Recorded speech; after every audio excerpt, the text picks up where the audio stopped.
Bienvenidos a la séptima sesión del curso Biotecnología de Nutracéuticos y Fármacos. El día de hoy vamos a ver el tema de vitaminas y minerales nutracéuticos y vamos a enfocarnos mucho en tres minerales principales: el hierro, el selenio y el zinc, que son los minerales que presentan mayor actividad nutracéutica, y también vamos a tocar el tema de vitaminas enfocado hacia cómo las vitaminas pueden fortalecer el sistema inmune y cómo pueden preparar el cuerpo ante una infección como el coronavirus. Los minerales se pueden clasificar en microminerales y macrominerales dependiendo del requerimiento diario de cada uno de ellos. Los microminerales se necesitan en cantidades pequeñas, en cantidades de miligramos, y en el caso de los macrominerales se necesitan en cantidades más elevadas, en cantidades de gramos. Por ejemplo, tenemos macrominerales como el calcio, el sodio, el potasio, el fósforo y el magnesio, y microminerales que son los que vamos a enfocarnos más, que tienen actividad nutracéutica, como lo son el zinc, el hierro, el yodo, el selenio, el cromo y el cobre. En el caso del zinc, el zinc es un mineral que debemos de consumir diariamente al menos en 11 miligramos los hombres y 8 miligramos las mujeres. Las principales fuentes de este mineral son las carnes rojas, el cangrejo, los ostiones, y la concentración máxima permitida en suplementos alimenticios es de 25 miligramos. Se empiezan a ver indicios de toxicidad cuando se consumen más de 50 miligramos al día. ¿Por qué los hombres necesitamos más zinc que las mujeres? Bueno, el zinc es un mineral fundamental para el buen funcionamiento del órgano sexual masculino, para la generación de esperma y también para la generación de hormonas masculinas. Por eso es que los hombres necesitamos mayor cantidad de zinc que las mujeres. Por otro lado, el hierro es un micromineral que las mujeres lo necesitan en una mayor cantidad. Las mujeres lo necesitan de 19 a 59 miligramos por día, dependiendo de su estatus, de la concentración que tengan en sangre y de su estadio. Van a requerir entre 19 y 59 miligramos, y los hombres requerimos entre 9 y 27 miligramos. ¿Por qué las mujeres necesitan más hierro? Pues por el periodo menstrual, están desechando sangre durante el periodo menstrual, entonces necesitan recuperar ese hierro que están eliminando. Las principales fuentes de hierro son los cornflakes, o sea, los cereales, porque los cereales están enriquecidos con hierro. La carne y las almejas son de las principales fuentes de hierro. ¿Por qué los cornflakes? Bueno, cuando se elaboran cereales, los cereales se elaboran a partir de harinas, o sea, cereales de desayuno, por ejemplo, se elaboran a partir de harinas, y durante el proceso de producción de las harinas se eliminan muchos minerales, porque los minerales se encuentran principalmente en la capa externa, en el pericarpio y en el germen de las semillas. Entonces, cuando se hace la producción de harinas, se eliminan esos minerales, y como mecanismo o como regulación se dice que se tienen que enriquecer las harinas y los cereales tienen que estar enriquecidos, es decir, se les debe de regresar los minerales que se eliminan durante el proceso de fabricación de las harinas, para que al final los productos que se elaboran tengan un contenido importante de minerales. Aquí es importante tener claro el concepto de la diferencia entre enriquecer y fortificar. Cuando nosotros enriquecemos un alimento, lo que significa es que le vamos a devolver al alimento lo que se perdió durante su proceso de producción, como es el caso de las harinas, ¿no? Las harinas, le eliminamos el pericarpio, el germen, que ahí se encuentran muchos minerales, y vamos a agregar esos minerales al final del proceso de producción. Vamos a enriquecer a ese alimento con esos minerales. Y fortificar significa adicionar un compuesto que no se encuentra en una concentración adecuada en un alimento, pero es importante que se consuma ese compuesto. Por ejemplo, la vitamina D.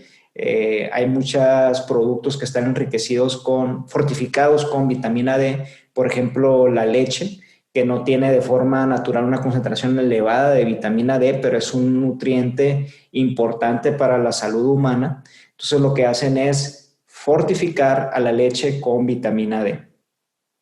Y bueno, podemos ver infinidad de ejemplos, pero es importante que conozcamos la diferencia entre enriquecer y fortificar. Enriquecer es regresarle al alimento lo que pierde durante su proceso de producción, y fortificar es agregar un compuesto que no tiene en alimento para que pueda suministrarse a la población.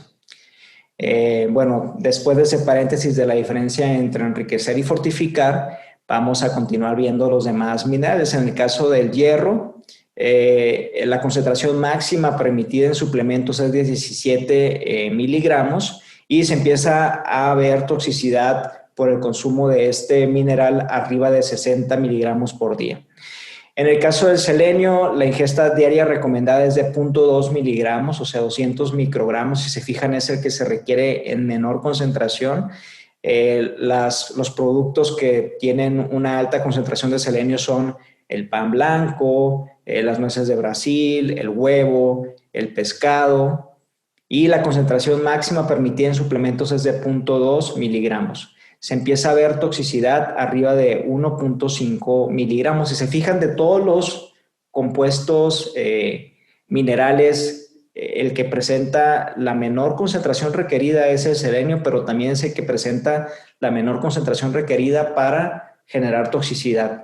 Entonces, el selenio tiene propiedades, ahorita las vamos a ver, muy, muy importantes para potenciar la capacidad antioxidante de las células, pero también es importante que tengan en cuenta que hay un rango o un límite muy pequeño entre el efecto nutracéutico y la toxicidad. Por ejemplo, se ven efectos contra la prevención de cáncer de próstata en concentraciones de 800 microgramos de selenio, pero ya se empiezan a ver efectos toxicológicos arriba de 1.5 miligramos. Entonces hay que tener mucho cuidado en el consumo de este compuesto nutracéutico.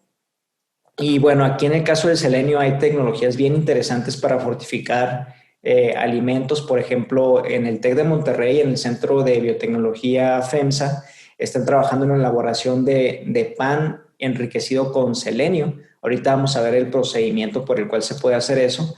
Pero básicamente el selenio inorgánico, que se llama selenito o selenato de sodio, cuando ustedes lo agregan durante el proceso de fermentación, las levaduras van a tomar ese selenio y lo van a incorporar en sus proteínas. Entonces, se agrega el selenio durante el proceso de fabricación de pan en la etapa de fermentación para que ese selenio inorgánico se convierta en selenio orgánico y se convierta en una fuente muy importante de selenio, ¿no? Igual lo han hecho durante la germinación de semillas, agregan selenio al medio de cultivo o selenio al agua de remojo, por ejemplo, en las semillas, para que luego las semillas tomen ese selenio inorgánico y lo conviertan en selenio orgánico, o también conocido como selenio metionina o selenio cisteína. Ahorita vamos a hablar más a profundidad de cada uno de estos compuestos. En el caso del hierro, pues sabemos que es un componente muy importante de la hemoglobina, la mioglobina y otras enzimas envueltas en diferentes funciones. Es fundamental, estas proteínas que les menciono son fundamentales para el transporte y almacenamiento de oxígeno, la cadena de transferencia de electrones, y también es muy importante el hierro para la síntesis de DNA. ¿Cómo se absorbe el hierro? Bueno, el hierro vamos a absorberlo principalmente en el duodeno y el yeyuno. La absorción del hierro de los alimentos varía entre 5 y el 15%. ¿Y esto de qué depende? Bueno, de la fuente del hierro. El hierro puede venir de fuentes animales o de fuentes vegetales. Las que vienen de fuentes animales se conoce como hierro hemo, es decir, que se encuentra unido a la hemoglobina, y las que se encuentran de fuentes vegetales es hierro no hemo, que es derivado de las plantas. Y bueno, aquí es muy importante que tengamos en cuenta que esa cantidad de hierro que se va a absorber va a depender de la fuente, es decir, el hierro hemo, el que se encuentra unido a la hemoglobina, se va a absorber más fácilmente en el cuerpo, y el hierro no hemo no se va a absorber de forma eficiente. Sin embargo, se ha visto que cuando se consumen en conjunto, por ejemplo, una ensalada con carne, hay algún factor en los alimentos de origen animal que hace que se potencialice la absorción del hierro de fuentes vegetales, ¿no? Entonces aquí la combinación del consumo de carne más vegetal pues es bastante interesante para potenciar la absorción del hierro. Existen, en cuanto a la farmacocinética, hay dos proteínas esenciales en las células epiteliales que ayudan a la absorción del hierro. Está la ferritina y la transferrina. En el caso de la ferritina es la que se va a encargar de recibir el hierro en el intestino delgado. Cuando el cuerpo necesita hierro, la ferritina va a liberar un poco de ese hierro y se lo va a dar a la transferrina. Después la transferrina lo que va a hacer es transportar el hierro hacia el resto del cuerpo.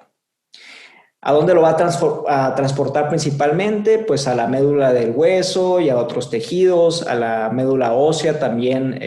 Ahí va a tomar grandes cantidades de hierro para formar los glóbulos rojos. Sabemos el hierro es fundamental para la formación de glóbulos rojos. Y el hierro excedente se va a almacenar en dos proteínas que se encuentran principalmente en el hígado, la ferritina y la hemosiderina. Entonces ahí se va a almacenar el hierro una vez que se distribuya en el cuerpo, y cuando hay grandes concentraciones de hierro, el hígado va a convertir la ferritina en otra proteína de almacenamiento que se llama hemosiderina. Entonces la ferritina va a almacenar el hierro y la ferritina misma va a transportarle o le va a dar hierro a la transferrina cuando el cuerpo necesite distribuir hierro en el organismo para la generación de glóbulos rojos. Pero cuando tenemos un exceso de hierro, la transferrina se convierte en hemosiderina y lo que hace es de forma más lenta hacer el mecanismo de transferencia a la transferrina para que haga la distribución. Es como un mecanismo de prevención para no tener exceso de hierro en la sangre. El hierro se va a reciclar en el cuerpo a través de estas proteínas. ¿Y cómo lo vamos a eliminar? Pues se elimina a través del tracto gastrointestinal, a través de la orina, el sangrado, las uñas, el cabello y la piel. Bueno, ¿de qué depende la biodisponibilidad del hierro? Ya habíamos mencionado previamente que uno de los principales factores que afectan la absorción del hierro es la fuente. Entonces depende si es de origen animal o vegetal. Si es de origen animal, si viene de la carne, se absorbe más fácil que si es de origen vegetal. Y en el caso de las vitaminas, por ejemplo, la vitamina C es muy importante para que podamos absorber el hierro. Ahí hay un sinergismo muy interesante. Lo que hace la vitamina C es capturar el hierro y lo mantiene en forma ferrosa, que ya es la forma lista para su absorción. En el caso de algunos otros componentes que tienen los alimentos que afectan la biodisponibilidad, se encuentran los fitatos y la fibra. Los fitatos y la fibra lo que hacen es ligar a los minerales, entonces pues no los vamos a poder absorber en el intestino delgado. Recordando un poquito el tema de digestión de nutrientes, cuando llegan al intestino la fibra no se absorbe en el tracto digestivo, entonces llega al intestino grueso y la vamos a excretar en las heces fecales, sobre todo la fibra insoluble. En ese caso, pues la fibra liga los minerales y no va a permitir la absorción. De hecho, cuando existe toxicidad por hierro, que es un tema común, sobre todo en niños que les dan mucha suplementación de minerales, lo recomendable es consumir fibra para que esa fibra ligue al hierro y detoxifique el cuerpo de los minerales. Hay otros ingredientes en los alimentos como el EDTA. El EDTA es un antioxidante muy importante artificial que se agrega a los alimentos y el objetivo es ligar al hierro para evitar la oxidación de las grasas. Ahorita vamos a ver más adelante que el hierro es un catalizador de la oxidación de grasas que también puede afectar al cuerpo. Lo que hace es iniciar la cadena de oxidación de las grasas. Entonces, en el caso del EDTA, se agrega alimentos para evitar la oxidación y desafortunadamente el uso de EDTA lo que hace es ligar el mineral y no permite su absorción en el cuerpo. Y está el ácido oxálico, que bueno, es un ácido orgánico que también liga minerales, que se encuentra en muy alta concentración en las espinacas, por ejemplo. ¿Y cómo nos podemos dar cuenta si tenemos deficiencia de hierro? Pues si tenemos alguno de estos síntomas, poca resistencia a infecciones, es importante el hierro para el funcionamiento del sistema inmune, una baja productividad, debilidad, fatiga, disminución en la habilidad de aprender y pérdida de concentración son algunos de los síntomas que engloban la deficiencia de hierro. Y bueno, la enfermedad más común por deficiencia de hierro es la anemia. Es un severo agotamiento de las fuentes de hierro en el cuerpo. Hay una baja concentración de hemoglobina. ¿Y qué es lo que ocurre? Pues no hay un suficiente transporte de oxígeno. Por eso todos los síntomas que les acabo de mencionar, de debilidad, fatiga, etcétera, por la falta de transporte de oxígeno en el cuerpo. Entonces, imagínense la importancia de tener las concentraciones adecuadas de hierro ahorita en condiciones de enfermedad del virus, que la oxigenación es una de las principales necesidades, ¿no? La deficiencia de hierro afecta aproximadamente el 15% de la población mundial y hay una alta incidencia en países desarrollados. Bueno, la toxicidad del hierro va a llevar a algunas enfermedades, como por ejemplo las enfermedades del corazón. Esto es muy importante. ¿Por qué? Porque como les digo, el hierro es un catalizador de la oxidación de grasas. Entonces las LDLs, como ya lo hemos visto durante el semestre, tienen pues grasas en su contenido. Y cuando se oxidan las LDLs es cuando inicia el proceso de la generación de la aterogénesis. El hierro en altas concentraciones lo que hace es oxidar a las grasas y va a iniciar esa oxidación de las LDLs, por lo tanto es un factor de riesgo para el desarrollo de enfermedades cardiovasculares. Adicionalmente, al generarse especies reactivas de oxígeno, es decir, al generar estrés oxidativo del hierro, también es otro factor de riesgo para la generación de cáncer, como lo vimos anteriormente en las sesiones de biología de las enfermedades crónicas, ¿no? Entonces, ¿qué es lo que se recomienda cuando hay un exceso de hierro en la sangre? Como les comento, se recomienda aumentar la fibra en la dieta para que los fitatos pueden ligar al hierro y lo puedan detoxificar el cuerpo del exceso, ¿no? La toxicidad del hierro, pues está el envenenamiento por hierro en niños es una situación común por darles un exceso de vitaminas y minerales. ¿Y cuáles son los síntomas? Pues náusea, vómito, diarrea, pulso débil, mareo, confusión. Y esto se soluciona, un mecanismo para solucionarlo es a través del uso de la fibra dietética. Bueno, ahora vamos a pasar al siguiente mineral que es el zinc. El zinc es súper importante, sobre todo en etapas de crecimiento del cuerpo. Es vital para periodos de crecimiento. Las mujeres embarazadas tienen que consumir una cantidad importante de zinc. Es muy importante para la cicatrización.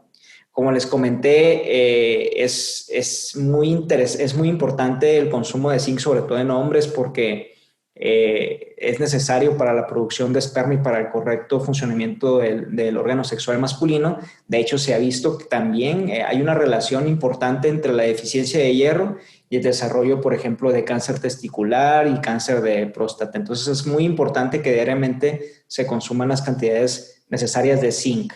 Dije hierro, es zinc, perdón. La producción de insulina es también necesario el zinc para la producción de insulina y también para las enzimas digestivas, todas las que platicamos que se producen en el páncreas, que luego llegan al intestino delgado para digerir a los alimentos, necesitan de zinc en su sitio activo para poder funcionar de forma adecuada. Entonces, si no consumimos zinc, no vamos a poder digerir de forma adecuada nuestros alimentos. Es súper importante para el funcionamiento del sistema inmunológico y el desarrollo cerebral. Y en el caso del zinc, fíjense algo bien interesante, el zinc forma parte de las proteínas que hacen que podamos percibir los sabores en los alimentos. Entonces, cuando una persona no consume la suficiente cantidad de zinc, va a tener una enfermedad que se llama hipegeusia. Es decir, no va a poder percibir los sabores de forma adecuada en los alimentos. Entonces, también es otra importante función del zinc, el formar parte de esas proteínas que pueden percibir los sabores en los alimentos. Bueno, ¿cómo se absorbe el zinc? Pues la absorción del zinc ocurre en el intestino delgado, igual que el hierro, principalmente en la región del yeyuno, y se va a distribuir asociado a la albúmina, y se va a transportar de esa forma a los diferentes tejidos del alimento. El zinc se va a almacenar en una proteína que se llama metaloteína. hasta que sea necesitada por el cuerpo. Y la metaloteína las va a liberar ya sea a la albúmina o a la transferrina, que la transferrina, además de distribuir el hierro, también distribuye el zinc. ¿Cómo se va a excretar el zinc? Pues se excreta a través de la orina, la piel, el semen, como comentamos, o también a través de la sangre. ¿Cuáles son los síntomas de la deficiencia de zinc? Pues provoca retardo en el crecimiento. De hecho, hace muchos años había muchos alimentos que estaban adicionados con un suplemento que se llamaba Crecizinc. Entonces, le adicionaban Crecizinc a los productos, por ejemplo, los cereales, le adicionaban Crecizinc a los polvos para hacer malteadas, para que de esa forma pues tuvieran mayor consumo los niños, ¿no? Y de esa manera pues se apoyaba al desarrollo de los niños y bueno, la causa, como les comenté, aquí está también lo del caso de la hipergeusia. Como les dije también anteriormente, la deficiencia de zinc se cree que puede causar cáncer de próstata e incluso también cáncer testicular. Hay una malformación en esqueletos y menor longitud de los huesos. Se reduce el proceso de calcificación, entonces actúa de forma sinérgica también con el calcio para el proceso de calcificación. ¿Cuándo vamos a tener toxicidad de zinc? Cuando se empiezan a consumir más de 50 miligramos por día. Y algunos de los síntomas son la fatiga. Si se consumen más de 100 miligramos por día, también puede afectar la absorción de otros nutrientes. Y vamos a ver problemas gastrointestinales como náuseas, vómitos, hemorragias y dolor. Y bueno, finalmente vamos a ver el tema del selenio. El selenio, pues, es, como les comenté, un mineral súper importante desde el punto de vista nutracéutico. De los 3 minerales, el selenio es uno de los que tienen una actividad más promisoria en todos los aspectos. Ahorita vamos a ver por qué. Es esencial para el crecimiento, la fertilidad y el mantenimiento de la salud. Y se adquiere principalmente del consumo de plantas que provienen del suelo. ¿Por qué? Porque se agrega selenio al suelo y luego las plantas internalizan ese selenio y lo convierten en selenio orgánico, lo convierten en selenio metionina. Por eso el consumo, de hecho, del selenio como selenio metionina o como selenio orgánico es mucho mejor que consumirlo de forma inorgánica. ¿Cuál es la principal función nutracéutica del selenio? Nos va a ayudar o nos va a proteger o nos va a exacerbar la capacidad antioxidante de las células. Entonces nos va a proteger contra el estrés oxidativo. Es un antioxidante indirecto. Hay 2 tipos de antioxidantes, los directos y los indirectos. Los antioxidantes directos lo que hacen es neutralizar los radicales libres, o sea, van directito a los radicales libres, los neutralizan y disminuyen el estrés oxidativo. Y los indirectos lo que hacen es que exacerban la capacidad antioxidante de la célula a través de la producción de enzimas que son antioxidantes. Por ejemplo, el selenio forma parte del sitio activo de una enzima que se llama glutatión peroxidasa. Y la glutatión peroxidasa lo que hace es detoxificar al cuerpo de las especies reactivas de oxígeno. Entonces el selenio es un antioxidante indirecto. Hay varias selenioenzimas que juegan roles fundamentales en el cuerpo para la detoxificación celular, eliminación de sustancias que son perjudiciales, que luego al final van a ocasionar cáncer. Entonces, las selenioenzimas son fundamentales para proteger al cuerpo de diferentes tipos de enfermedades. La problemática de la carencia del selenio es que no vamos a ver una manifestación clara de la deficiencia, simplemente vamos a ver como condiciones crónicas ya por la deficiencia de selenio, como por ejemplo, como comentamos, la generación de cáncer, su correlación que existe entre la baja concentración y el desarrollo de cáncer de próstata. El selenio es muy importante que lo consumamos diariamente los hombres también. Entonces, estos son las principales propiedades nutracéuticas. Una muy bien importante que la vamos a comentar más en detalle durante la sesión presencial es el fortalecer el sistema inmune. Es fundamental para fortalecer el sistema inmune, frena la reproducción de células virales. Entonces, aquí es clave para para el tratamiento del coronavirus o para la prevención del coronavirus también al incrementar la capacidad antioxidante de las células. Es muy importante consumir concentraciones adecuadas durante el embarazo, la reproducción y la fertilidad. Y también actúa mucho en procesos antitumorales, principalmente por su capacidad antioxidante y por su capacidad de eliminar compuestos que puedan ser potenciales xenobióticos. ¿Por qué tiene capacidad antioxidante? Como les digo, porque forma parte del sitio activo de la glutatión peroxidasa, que bloquea la formación de radicales libres. Es uno de los principales mecanismos de defensa de detoxificación del cuerpo. Si se fijan, ¿de qué nos detoxifica? Del peróxido de hidrógeno, es decir, del H2O2, que lo que va a hacer es cambiar el peróxido de hidrógeno en agua y detoxificar al cuerpo. Entonces, ese es el principal mecanismo de acción. Ahora, minerales inorgánicos contra minerales orgánicos es lo que les estaba comentando ahorita. Si ustedes van al supermercado o a GNC o alguna tienda naturista, van a ver que hay dos tipos de selenio. Está el selenio inorgánico y está el selenio orgánico. El selenio orgánico es selenio que se encuentra quelado a minerales como la cisteína y la metionina, principalmente la metionina. Y los minerales inorgánicos son selenito de sodio o selenato de sodio. Los minerales orgánicos presentan una toxicidad más baja comparado con los minerales inorgánicos. El caso del selenio metionina es menos tóxico que el selenio. Ya ven que el rango de toxicidad en el selenio es muy, muy bajo entre sus propiedades nutracéuticas y sus propiedades ya toxicológicas.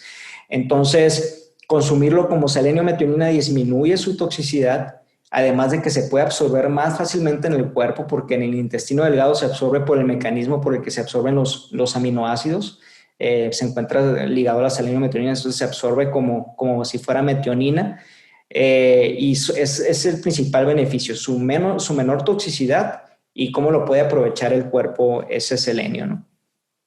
Ahora, ¿cómo se produce biotecnológicamente el selenio? El selenio se produce, ustedes lo van a encontrar en el supermercado si lo compran como selenio orgánico, como un selenio quelado a levaduras. Es la forma más común de hacerlo de forma biotecnológica. Ustedes cuando hacen crecer la levadura en un bioreactor y agregan selenito o selenato de sodio en su fase logarítmica, lo que va a hacer la Saccharomyces cerevisiae es convertir ese selenio inorgánico en selenio orgánico. Lo va a convertir en selenio metionina o lo va a convertir en selenio cisteína. Y se va a incorporar en las proteínas de la levadura y lo que se hace es comercializar esa levadura que ya tiene, que está pues fortificada con selenio. Se recupera la levadura, se recupera la biomasa, o sea, se produce primero en el bioreactor, como les comento, se agrega selenio inorgánico, posteriormente se centrifuga, se recupera esa biomasa que ya tiene selenio orgánico, después se pasteuriza para inactivar al microorganismo, se seca y se encapsula y es lo que ustedes van a encontrar, son comprimidos de levadura, es lo que van a encontrar en el supermercado. Y pues el mercado de selenio metionina es muy importante. Nosotros lo estamos utilizando ahorita para un estudio clínico que estamos realizando con personas que tienen coronavirus. Y pues el mercado va a ir incrementándose de forma muy importante. Otra manera, por ejemplo, en que pueden ustedes enriquecer un alimento, bueno, fortificar un alimento es la palabra correcta, en la que pueden fortificar un alimento con selenio, es, por ejemplo, dándole al animal el selenio inorgánico. Por ejemplo, ustedes pueden darle a una gallina selenio orgánico o bien un alimento que sea rico en selenio metionina. Por ejemplo, si le alimentan ustedes a la gallina con levadura, la gallina va a consumir esa levadura que va a tener selenio metionina, entonces va a depositar en el huevo una cantidad importante de selenio metionina. Entonces, alimentando a los animales, en este caso a las gallinas, con el compuesto, vamos a hacer que ese compuesto se concentre en el producto de la gallina, en el huevo, y vamos a tener un alimento que esté muy fortificado con selenio metionina.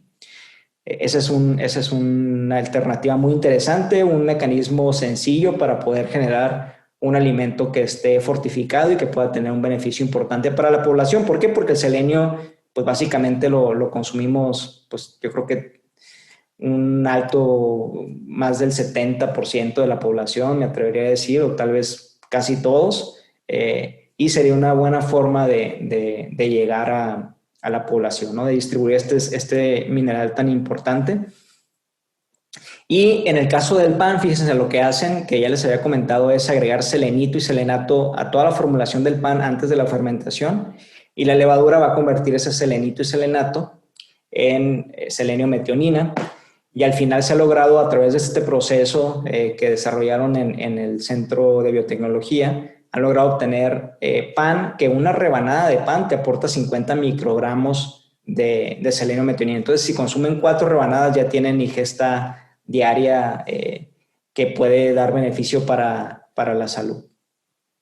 Y también, como les comenté, se ha agregado selenio orgánico durante el proceso de germinación de semillas y se generan germinados, que los germinados, el mercado de los germinados ahorita está creciendo mucho.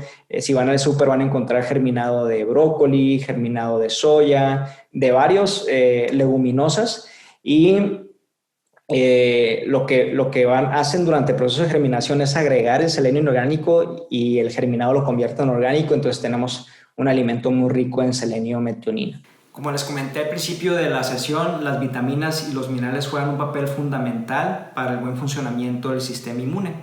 En lo que queda de esta sesión vamos a ver 2 videos. Un video en el que nos explica lo que el SARS-CoV-2, es decir, el virus que genera el COVID-19, lo que le hace al cuerpo, cómo el cuerpo responde y por qué se genera la enfermedad.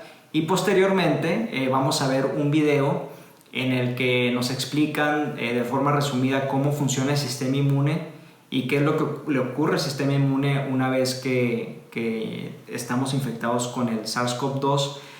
Es bien importante que pongan atención en esos 2 videos porque después de eso les voy a dar las indicaciones para una actividad que tenemos que hacer para la siguiente sesión.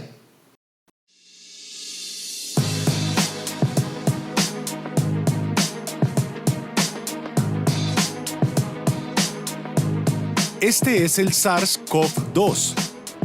Pertenece a la familia de los coronavirus y fue nombrado así por las espinas similares a una corona que están en su superficie. El SARS-CoV-2 puede producir COVID-19, una infección viral contagiosa que ataca principalmente tu garganta y tus pulmones. ¿Qué ocurre con tu cuerpo cuando contraes el coronavirus? Exactamente, ¿qué hace que desarrolles neumonía? ¿Y cómo funcionaría una eventual vacuna? El coronavirus debe infectar células vivas para reproducirse. Veamos un poco más de cerca. Dentro del virus, el material genético contiene la información para hacer más copias de sí mismo. Una cápside le provee una envoltura protectora al material genético a medida que el virus viaja entre las personas que infecta. Una envoltura exterior le permite al virus infectar las células al unirse con la membrana externa de las mismas.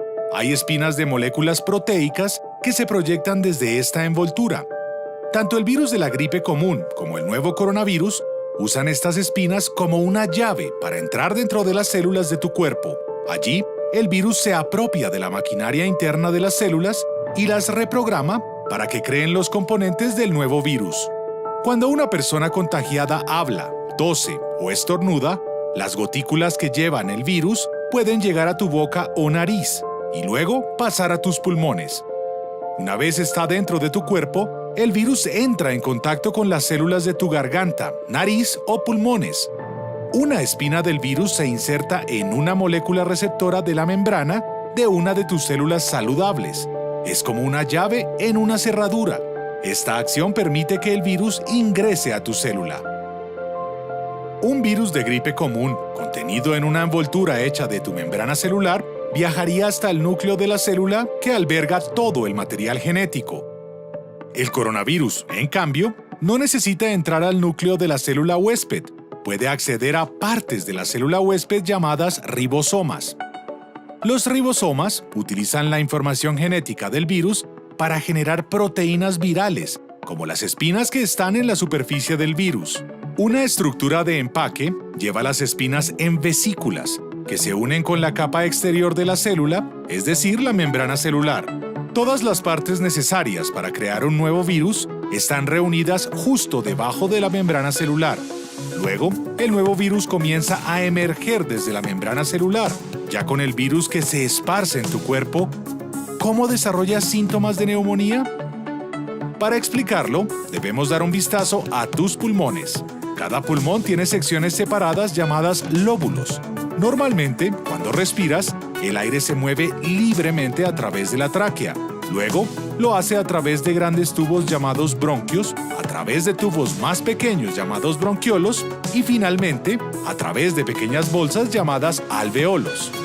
Tus vías respiratorias, así como los alveolos, son flexibles y elásticas. Cuando inhalas, cada bolsa de aire se infla como un pequeño globo y cuando exhalas, se desinfla. Pequeños vasos sanguíneos, llamados capilares, rodean el alveolo. El oxígeno del aire que respiras pasa a los capilares. Luego, el dióxido de carbono de tu cuerpo pasa de tus capilares a los alveolos, para que tus pulmones puedan liberarse de él cuando exhalas. Tus vías respiratorias capturan la mayor parte de los gérmenes en el moco que está en tu tráquea, bronquios y bronquiolos. En un cuerpo sano, cilios, similares a cabellos, presentes en los tubos, empujan constantemente el moco y los gérmenes afuera de tus vías respiratorias, donde los puedes expulsar al toser. Normalmente, las células de tu sistema inmune atacan los virus y gérmenes que logran atravesar el moco y los cilios y que logran entrar a los alveolos. Sin embargo, si tu sistema inmune se debilita, como ocurre con el contagio del coronavirus, el virus puede superar la capacidad de las células de tu sistema inmune. Es entonces cuando tus bronquiolos y alveolos se inflaman, mientras tu sistema inmune ataca el virus que se prolifera. La inflamación puede hacer que tus alveolos se llenen de fluido, lo que le dificulta a tu cuerpo obtener el oxígeno que necesita. Podrías desarrollar neumonía lobar, que ocurre cuando un lóbulo de tus pulmones resulta afectado. También se podría generar una bronconeumonía, que afecta varias zonas de ambos pulmones. La neumonía puede causar dificultad para respirar, dolor de pecho, tos, fiebre, escalofríos, confusión, dolor de cabeza o muscular y fatiga. También puede llevar a complicaciones más graves como falla respiratoria. Esta ocurre cuando respirar se vuelve tan difícil que necesitas una máquina, llamada respirador, para ayudarte a lograrlo. Estos son los dispositivos que salvan vidas y cuya producción están aumentando las compañías. Que desarrolles o no los síntomas depende de muchos factores, como tu edad o una condición existente. Aunque todo esto suena aterrador, los esfuerzos para que se desarrolle una vacuna contra el coronavirus aumentan. Los estudios de otros tipos de coronavirus han llevado a los investigadores a asumir que las personas que se han recuperado de una infección con SARS-CoV-2 podrían estar protegidas de un nuevo contagio por un periodo de tiempo. Pero esa teoría tendría que ser respaldada por evidencia empírica y otros estudios sugieren lo contrario. Hay enfoques diferentes sobre una vacuna potencial contra el coronavirus. La idea básica es que recibas una versión leve del virus. La vacuna expondría tu cuerpo a una versión que es muy débil para generar una infección, pero lo suficientemente fuerte para estimular una respuesta del sistema inmune. En cuestión de semanas, las células de tu sistema inmune generarán anticuerpos específicos para este coronavirus o para sus espinas proteicas. Tus anticuerpos se sujetan al virus para así prevenir que se inserte en tus células. Luego, tu sistema inmune responde a las señales de los anticuerpos, consumiendo y destruyendo así los puñados de virus. Si más adelante te contagias del virus real, tu cuerpo lo reconocerá y destruirá. En otras palabras, tu sistema inmune ahora está preparado. Recolectar la evidencia sobre la posibilidad, seguridad y efectividad de una vacuna es una de las razones que ha demorado el desarrollo de la misma. Es una carrera contra el tiempo para desarrollar una vacuna en medio de la pandemia. Cada paso en este proceso toma meses o incluso años. Una vacuna contra el ébola rompió récords al estar lista en 5 años. La esperanza es que se pueda desarrollar una en un tiempo récord de 12 a 18 meses. Aunque esto tomará tiempo, quédate en casa si puedes, para así proteger a los más vulnerables. No olvides lavar tus manos durante al menos 20 segundos y tantas veces como sea posible. ¿Qué crees que pasaría si no lo haces durante todo un año? Bueno, esa parece una historia para otro episodio de ¿Qué pasaría si?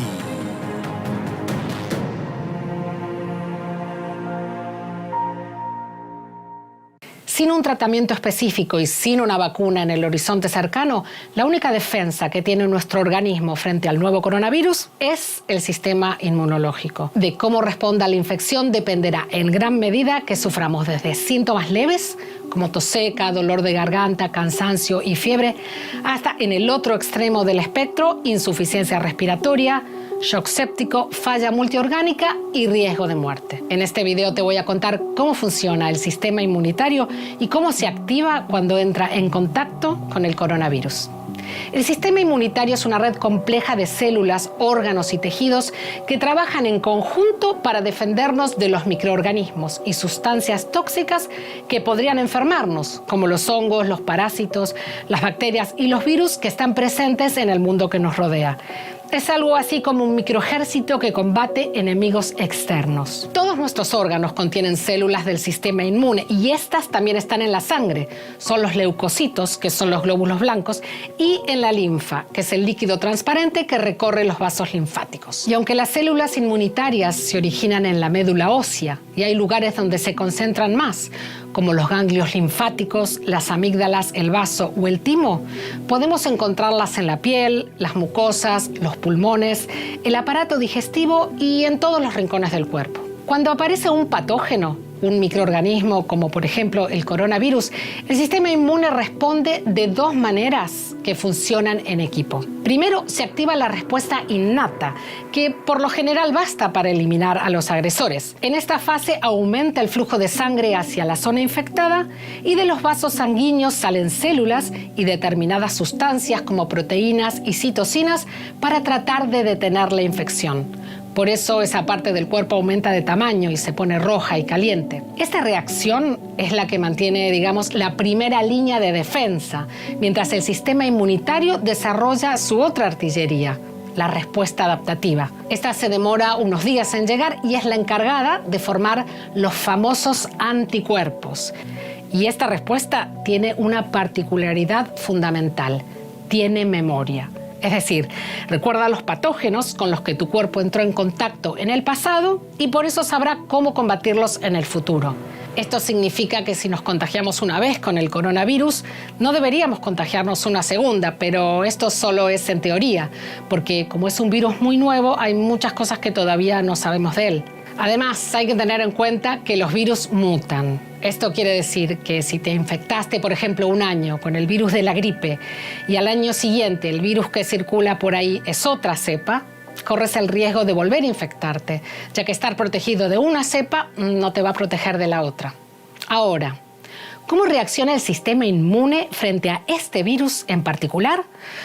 Como sabemos todavía muy poco sobre él, los científicos deducen cómo responde el sistema inmune a partir de lo que saben de sus primos, que se le parecen bastante, y que son el síndrome respiratorio agudo grave, SARS, y el síndrome respiratorio de Medio Oriente, MERS. Y lo que suponen que ocurre es lo siguiente: una vez que el virus entra al cuerpo por la boca, la nariz o los ojos, el sistema inmune trata de evitar que entre en nuestras células, el único lugar donde es capaz de reproducirse. Y para hacerlo, el cuerpo produce una proteína que se llama interferón, que no lo deja pasar.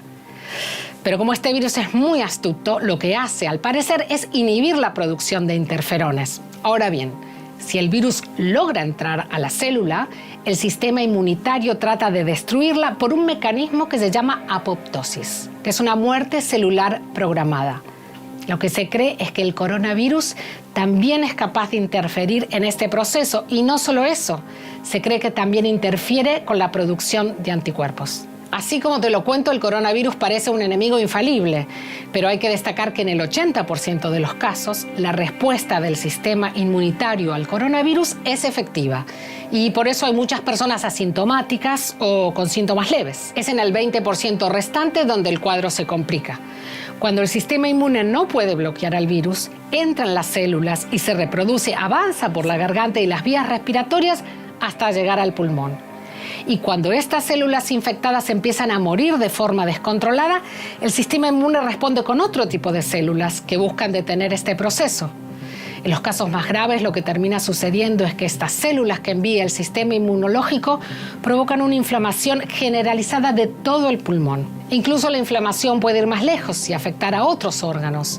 Y esto como consecuencia puede provocar lo que los médicos llaman choque séptico. Por eso es tan importante que las defensas del cuerpo estén en buena forma, y no solo es útil por el coronavirus, sino para hacerle frente a cualquier enfermedad. ¿Y cómo puedes preparar a tu sistema inmunológico para pelear mejor contra el coronavirus? Con una dieta saludable y variada, durmiendo una cantidad de horas suficiente, haciendo ejercicio moderado todos los días y evitando el exceso de alcohol, el tabaco y el estrés. Muchas gracias por acompañarnos. Te invito a visitar nuestra página web bbcmundo.com. Tenemos una cobertura muy amplia sobre lo que está pasando con el coronavirus. Y si te gustó el video, dale like, compartilo y suscríbete a nuestro canal de YouTube. Nos vemos la próxima. Chao. Bien interesantes ambos videos. Es bien importante que conozcamos lo que le hace el SARS-CoV-2 al cuerpo, porque es que se desarrolla la enfermedad, y también que conozcamos y que estemos conscientes de la importancia de tener un sistema inmune fortalecido para poder desarrollar una enfermedad más leve en caso de estar infectados por el SARS-CoV-2. Ahora, la alimentación juega un papel fundamental. La alimentación tiene vitaminas y minerales, y también la suplementación con estas vitaminas y minerales nos pueden ayudar a fortalecer el sistema inmune. ¿En quién es más importante esto todavía? En personas que tengan algún tipo de comorbilidad relacionada con las muertes de SARS-CoV-2, por las muertes por COVID. Como lo podemos ver en las estadísticas, las personas que desarrollan un cuadro mucho más severo de SARS-CoV-2 o de COVID-19 son las personas que tienen reprimido el sistema inmunológico, personas que tienen VIH, o bien personas que tienen el síndrome metabólico, que es en lo que quiero que nos enfoquemos mucho. El síndrome metabólico sabemos que es un conjunto de enfermedades, un cuadro clínico que se desencadena por la presencia de obesidad, como lo es la diabetes, la hipertensión y las enfermedades cardiovasculares. En el caso de la hipertensión es la principal comorbilidad asociada con el SARS-CoV-2. Entonces es bien importante que estemos conscientes del poder o del potencial que tienen estos vitaminas y minerales. Entonces, como actividad para la siguiente sesión, van a estar detallada toda la información en el Google Forms, pero como actividad para la siguiente sesión tenemos que investigar, podemos tomar como base los videos que acabamos de ver, recordar bien cómo funciona el sistema inmune, la parte innata y la adaptativa, y luego investigar los minerales, los que se indican ahí en el Google Forms, para saber cuál es la concentración que sería la óptima para fortalecer el sistema inmune, cuál sería el consumo diario recomendado de cada una de las vitaminas y minerales que se indican ahí en las instrucciones, y que comenten cómo es que actúan esas vitaminas y minerales en fortalecer el sistema inmune. Esta actividad, como es algo laboriosa, va a tener un valor del 10% sobre la calificación del examen del segundo parcial, y es muy importante que hagan una investigación muy exhaustiva sobre las vitaminas y minerales y cómo pueden fortalecer el sistema inmune. Bueno, ya sin más que agregar, les doy las gracias por haber asistido a la clase, por haber visto este video, y la próxima sesión vamos a ver uno de los temas más importantes en el área de nutracéuticos, que son los compuestos fenólicos, y pues espero que disfruten mucho la actividad. Muchas gracias.